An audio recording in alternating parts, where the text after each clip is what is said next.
Hello friends, कैसे हैं आप लोग। सबको मेरा नमस्कार।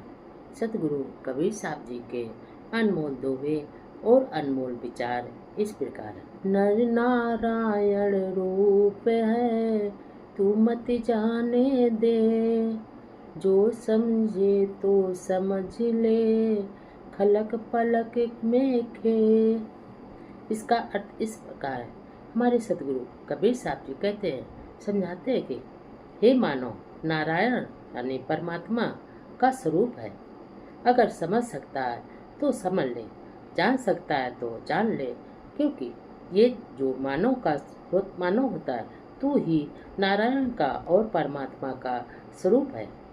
और तूने शरीर तो धारण कर लिया किया है, परंतु अपने को जड़ मत समझ।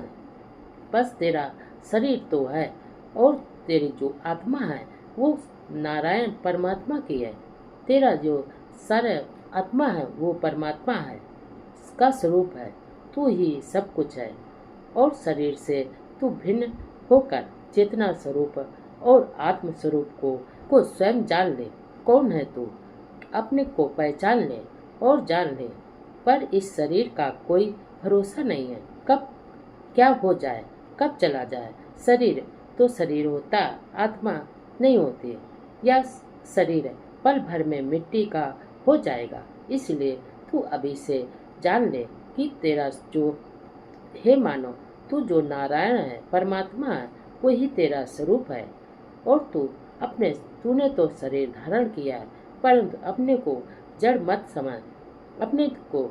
मत समझ और शरीर से भिन्न होकर चेतन स्वरूप और आत्म स्वरूप को स्वयं जान ले कि तू क्या है।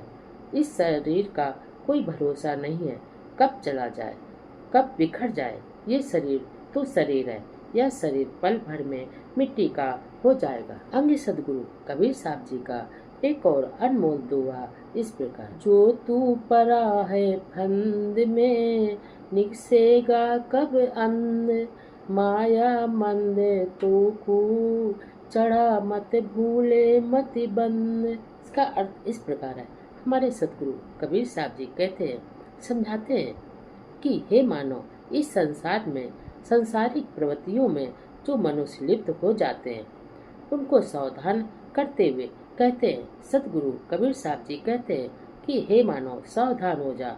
परम सत्य संत कबीर साहब जी कहते हैं, समझाते हैं कि हे मूर्ख प्राणी, हे मूर्ख मनुष्य, इंसान, तू संसार के सुखों को भोगने में लिप्त है, मगर तू अपने आप को नहीं जान सकता। ये संसारिक सुख की माया का फंदा तेरे गले में हमेशा पड़ा रहता है और तू कब सचेत होगा।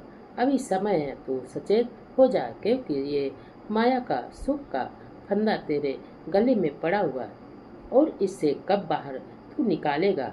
अभी समय, इसको निकाल दे। और माया का मन तेरे सिर पर सवार है, चढ़ा है, तेरे सर पर सवार है, इससे कब तू अलग होगा। अरे तेरी हे मनुष्य, अरे तेरी तो मत मारी गई। अभी समय संभल जा और अपने कल्याण का साधन ढूंढ ले, तभी तेरा कल्याण होएगा। माया तजी तो क्या भया, मान तजा नहीं जाए, मान बड़े मुनवर गले, मान सबन को खाए। इसका अर्थ इस प्रकार है। हमारे सतगुरु कबीर साहब जी कहते हैं, समझाते हैं कि संसार में मनुष्य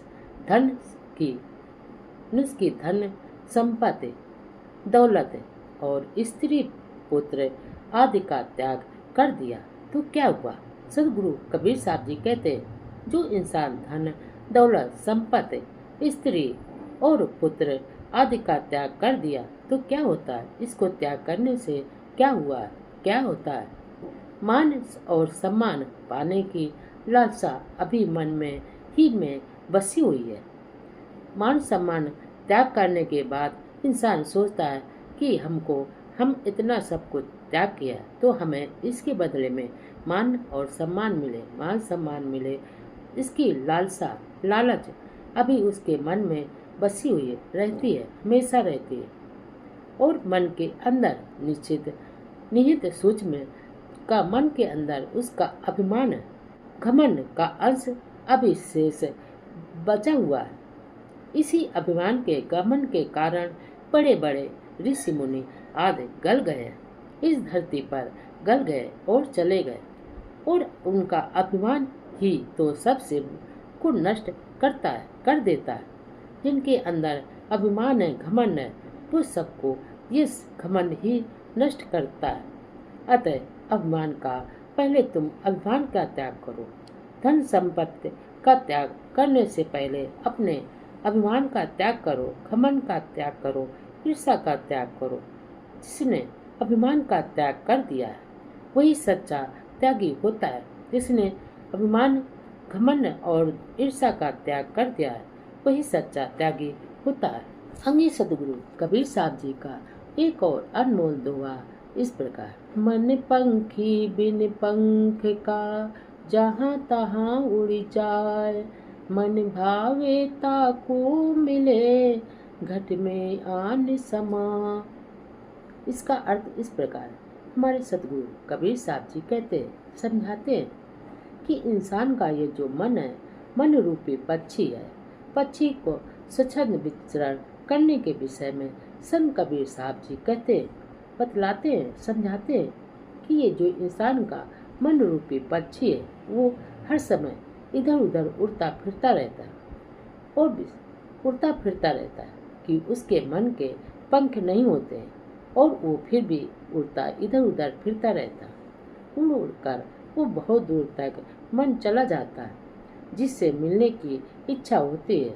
मन उससे मिलकर पुनः ऊपर वापस अपने घट यानी शरीर के अंदर आकर समा जाता है, क्योंकि उसके पंख बिना पंख के ये मन दूर दूर तक उड़ता है और उड़कर चला जाता है। वो जिसका चाहता है, जिससे मिलने की उसकी इच्छा होती है, उससे वो मिलकर पुनः अपने घट यानी शरीर के अंदर समाकर आ जाता है।